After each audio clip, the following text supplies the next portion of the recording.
The road won't get any easier for the Blackhawks as they take on the undefeated Tempe High Buffaloes in round 3 of the playoffs. Peoria's coming into this game 4-0 and undefeated.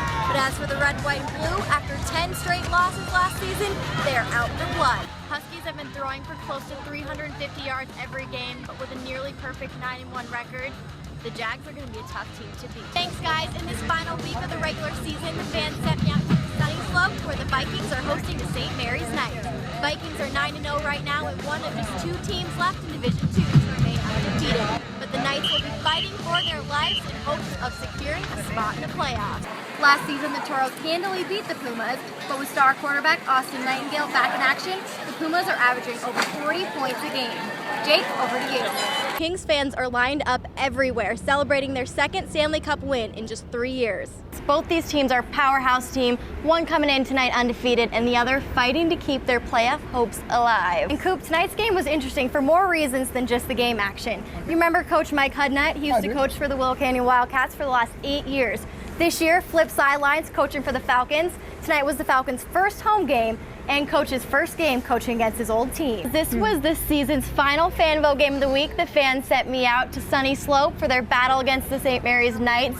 Both these teams are excellent. Like I said earlier, Sunny Slope's coming in tonight undefeated, but St. Mary's is led by star quarterback Gabe Losada, who has thrown for almost 3,000 yards and over 30 touchdowns this season. And tonight's game was back and forth all night. There was nearly 10 turnovers, and in between the two of them, they put up over 50 points. You gotta check out some of this action.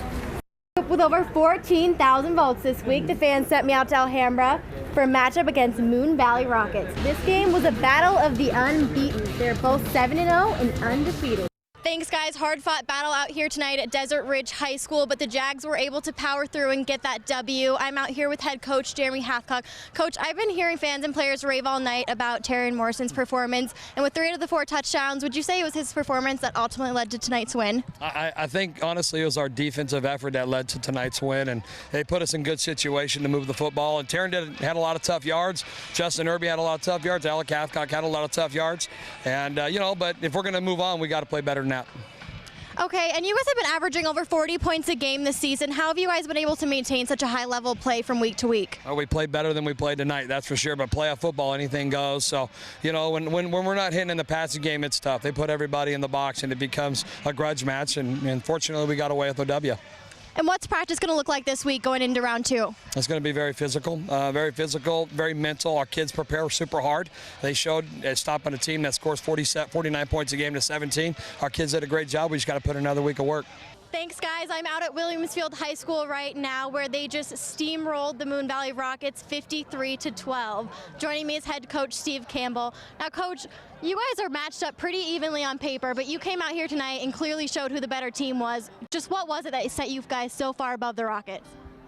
I don't know what one thing or anything like that. It's just I think our kids are they have a little chip on their shoulder. They want to come out and prove that we're deserving that number 2 seed and just play hard and play together. And these guys really get along well. And I think every week now they're just looking to extend the season another week. You guys were impeccable on both sides of the ball tonight, but your defense was able to shut down a team that has been averaging over 40 points a game this entire season. How is your defense able to play so efficiently? Now, you're in the process of replacing your quarterback right now. Who's in line for the job, and how do you expect to make that decision? Well, we've got 6 or 7 guys that'll be taking reps, and there's 4 upperclassmen that'll probably take the first reps in August. But I'm a little different. I'm not worried about it right now. I think the first 2-3 weeks of camp is going to sort itself out, and then a week before the first game, it'll be down to 2 or 3 guys, and then hopefully it gets settled in the first game. If not, we'll keep going. But the big key for us is I think the talent is there, and now we just got to coach them up and get them ready to play.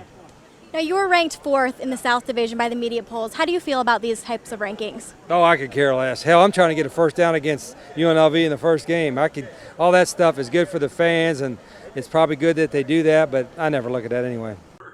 At today's press conference in Fullerton, California, Los Angeles Angels outfielder Mike Trout unveiled his new partnership with Nike. Nike, went above and beyond, and they told me, when they mentioned it to me, I was in total shock. I was, it's one opportunity, and it means a lot to me. This opportunity is the Nike Lunar Vapor Trout, the first Nike signature shoe made for a Major League Baseball player since Ken Griffey Jr. Just you know, the way he performed on the field, you know, the homers he hit, you know, the defense he's played, it's, you know, it's definitely someone to look up to. Inspired by the two-time All-Star, Trout's cleat combines style with speed. It says, if I look good, I play good. Make it hot. Vapor was engineered to make athletes faster in the field, so really to shrink the field.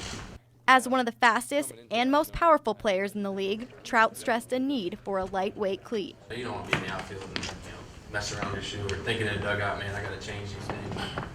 Yeah, I think the biggest thing is not knowing you even have a shoe on, just like a sock. This new venture is not only exciting for Trout, but his family as well. They're big Nike people too, so it's it means a lot to them.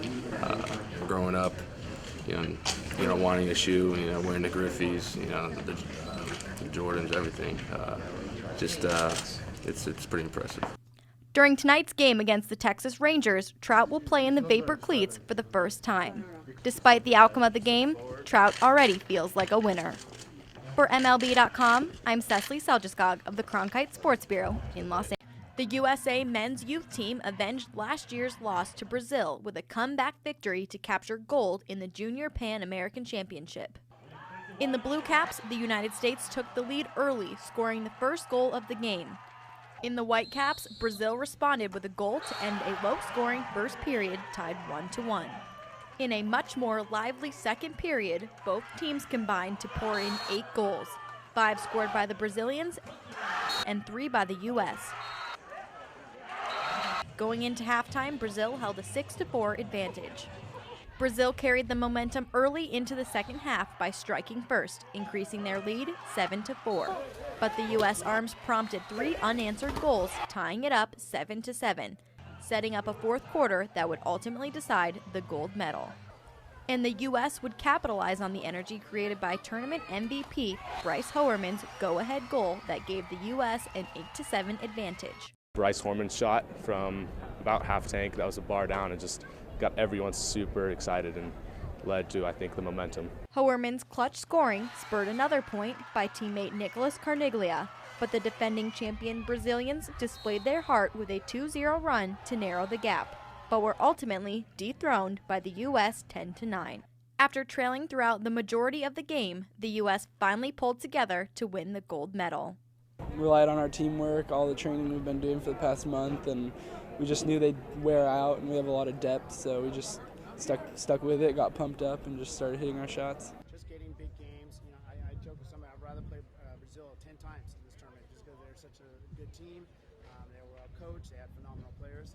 So just getting us experience playing together, playing as a team, learning little nuances. Brazil will still go home with a silver medal, and Canada defeated Argentina 11-8 to claim the bronze at the Pan American Championships. The next big tournament for the U.S. is the Youth Worlds beginning August 2nd in Istanbul. For USA Water Polo, this is Secily Seljeskog of the Cronkite Los Angeles Sports Bureau.